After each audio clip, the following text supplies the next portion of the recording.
మన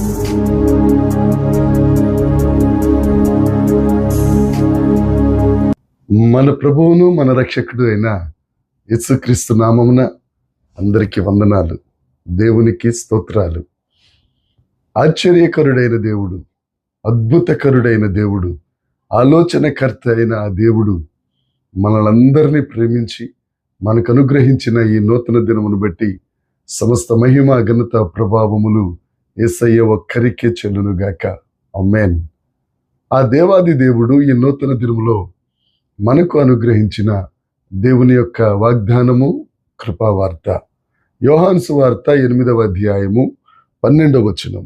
మరలా యేసు, నేను లోకమునకు వెలుగును, నన్ను వెంబడించువాడు చీకటిలో నడవక జీవపు వెలుగు కలిగి ఇండునని వారితో చెప్పెను.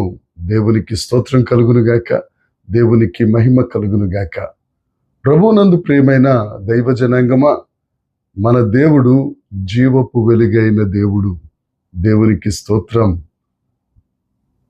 యోహాను సువార్త పరిశుద్ధుడైన యోహాను గారు రాస్తూ దేవుని యొక్క దైవత్వాన్ని గురించి ఈ సువార్తలో ఆయన వ్రాయగలిగారు.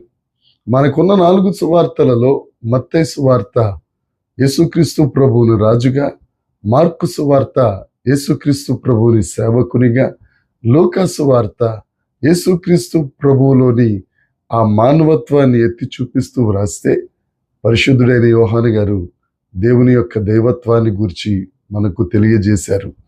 యేసుక్రీస్తు ప్రభు అంటారు, మీరు నన్ను ఎరిగి ఉంటే, మనం యేసయ్యను మనం తెలుసుకుని ఉంటే, ఆయన మనకు జీవపు వెలుగు, ఆయన వెలుగునిచ్చే దేవుడు. ఆయన మనం వెంబడించినట్లయితే ఆయన మనల్ని నడిపించే దేవుడు. ఒక వ్యక్తిని మనం ఎందుకు వెంబడిస్తామండి?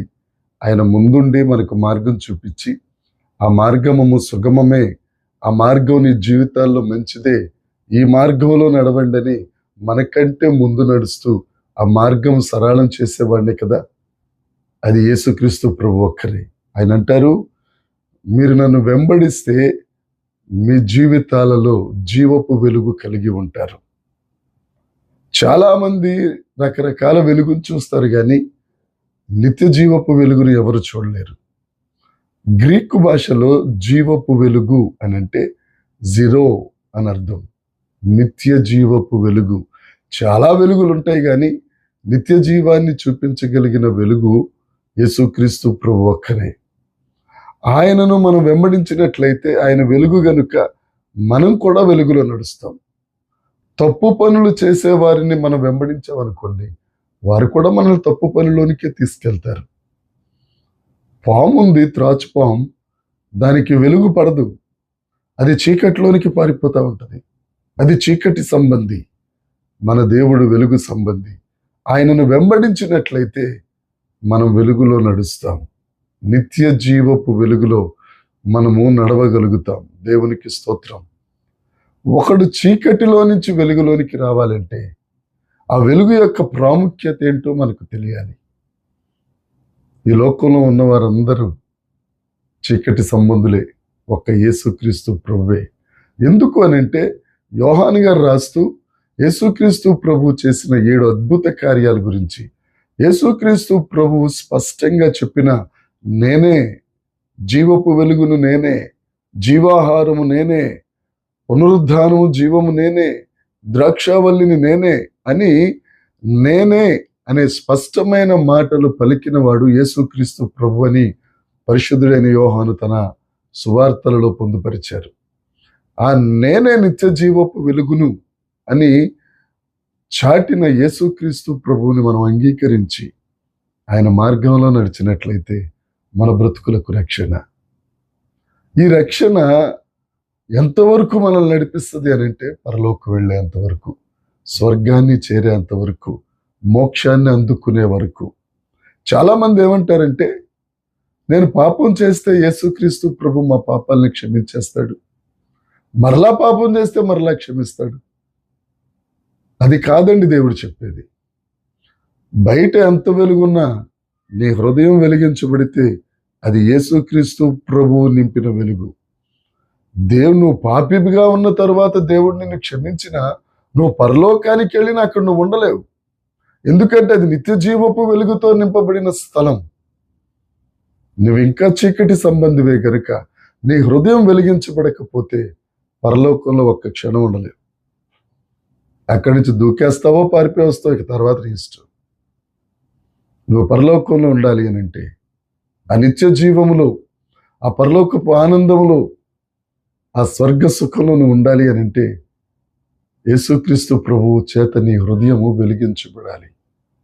నీవు నిజమైన రక్షణలోనికి రావాలి. నీ బ్రతుకులో నిజమైన రక్షణ ఆనందం ఉండాలి. అది ఇచ్చేది యేసుక్రీస్తు ప్రభు ఒక్కరే. అది ఇవ్వటం కొరకే ఆయన మహిమను విడచి నశించిన దానిని వెదకి రక్షించుటకై ఈ లోకానికి వచ్చిన ఏకైక వెలుగు యేసుక్రీస్తు ప్రభు. ఆ వెలుగును నమ్ముకో, స్వర్గప్రాప్తి పొందుకో. ఒకవేళ నీకు ఈ మాటలు ఇబ్బందిగా ఉన్నా నిన్ను స్వర్గానికి తీసుకెళ్లే మార్గం, పరలోకానికి తీసుకెళ్లే మార్గం మాత్రం యేసుక్రీస్తు ప్రభు ఒక్కరే. తప్పక ఆ దేవుడు నిన్ను దర్శిస్తాడు.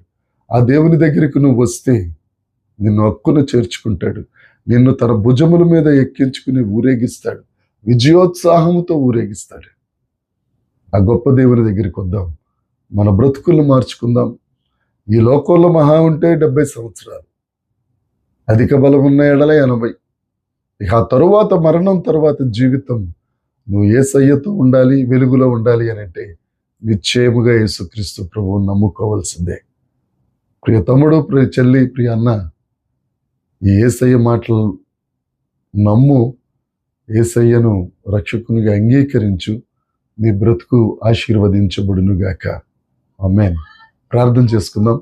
పరలోకమందున్న మా తండ్రి, పరిశుద్ధుడా, కృప కలిగిన దేవా, జీవము కలిగిన యేసయ్యా, నీకు స్తోత్రాలు చెల్లిస్తున్నాం. దేవా, నీ రక్షణ కొరకై మీరు చెప్పిన ప్రతి మాటను బట్టి నీకు స్తోత్రాలు చెల్లిస్తున్నాం. ప్రభువా, కృప చూపించండి. ప్రతి ఒక్కరూ నీ నిత్య సంకల్పంలోనికి రాగలిగినట్లు నీ కృప అనుగ్రహించి మీరే మహిమ పొందుమని యేసుక్రీస్తు నామమున ప్రార్థించి అడిగి వేడుకొనుచున్నాం తండ్రి. ఆమేన్. దేవుని కృప మనందరకు తోడై ఉండునుగాక. ఆమేన్, ఆమేన్, ఆమేన్.